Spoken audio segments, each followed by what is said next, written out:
Apa kabar semua? Semoga sehat semua dimanapun berada. Tugas kali ini adalah pembuatan learning journal tentang nilai-nilai dasar PNS yang difasilitasi oleh Ibu Dr. Wahyu Suprapti, MM, FPSIT. Sebelumnya perkenalkan, nama saya Dejuko Putar-Putar, jabatan instruktur ahli pertama, beserta Latsar PNS, Kementerian Ketenagakerjaan tahun 2021, golongan 3, angkatan 54, kelompok 2. Unit penempatan saya, Direktorat Jenderal Pembinaan Pelatihan Vokasi dan Produktivitas Balai Latihan Kerja Ambon. Kali ini kita akan membahas penerapan akuntabilitas dan nasionalisme di unit organisasi.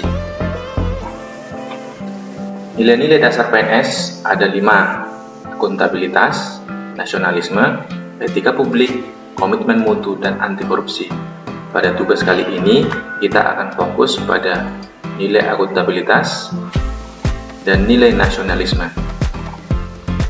Pertama, akuntabilitas. Nilai yang pertama, kepemimpinan, contohnya bersikap teladan tanpa merugikan orang lain, tanpa merugikan atasan, sesama rekan kerja, ataupun bawahan. Yang kedua, integritas, contohnya datang tepat waktu ke tempat kerja. Artinya kita harus menunjukkan integritas, mematuhi aturan jam kerja. Berikutnya, keadilan, contohnya memberikan pelayanan yang sama kepada semua masyarakat. Dalam memberikan pelayanan tidak membeda-bedakan apakah itu karena keluarga dekat, apa karena sama suku kita, tidak boleh perlakukan semua sama. Berikutnya, nilai transparansi.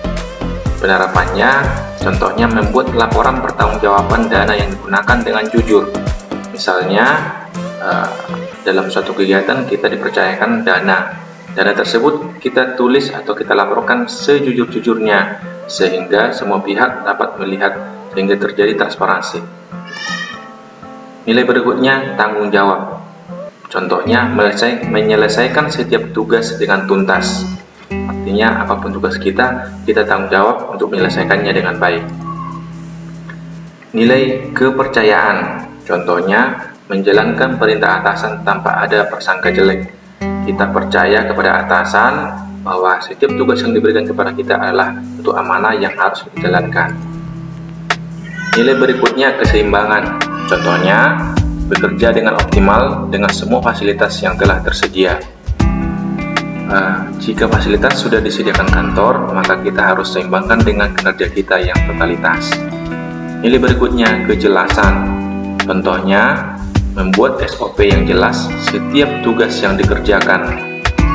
Jelas ya, kejelasan di sini maksudnya setiap kegiatan kita harus jelas arahnya kemana, capaiannya apa, target-targetnya apa. Nilai berikutnya, konsisten. Contoh penerapannya selalu berpakaian rapi di tempat kerja tanpa terkecuali hari tertentu. Jadi harus selalu, tidak hari tertentu saja.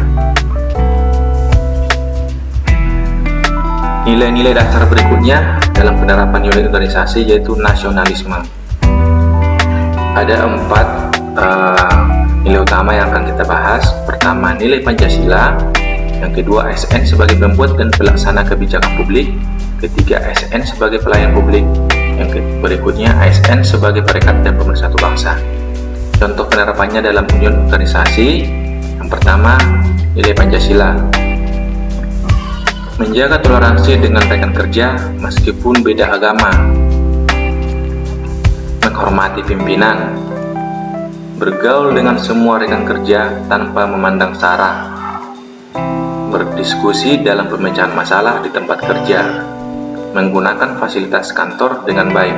Ini adalah beberapa contoh yang dapat diterapkan di unit kerja penerapan dari nilai-nilai yang ada dalam Pancasila. Nilai berikutnya dalam nilai sebagai pembuat dan pelaksana kebijakan publik, contohnya mengedepankan kepentingan bersama, tidak bertindak semata untuk keuntungan pribadi. Jujur, bertanggung jawab, dan berintegritas tinggi. Inilah nilai-nilai yang ada pada ASN sebagai pembuat pelaksana kebijakan publik. Nilai berikutnya, ASN sebagai pelayan publik.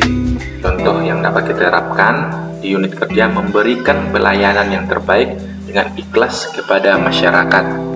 Karena kita sebagai PNS adalah melayani masyarakat, bukan sebaliknya, bukan masyarakat yang melayani kita.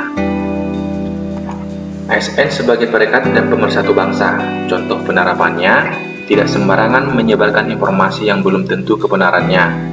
Kita harus mencari tahu dulu kebenaran suatu berita, baru kita dapat meneruskannya kepada orang lain.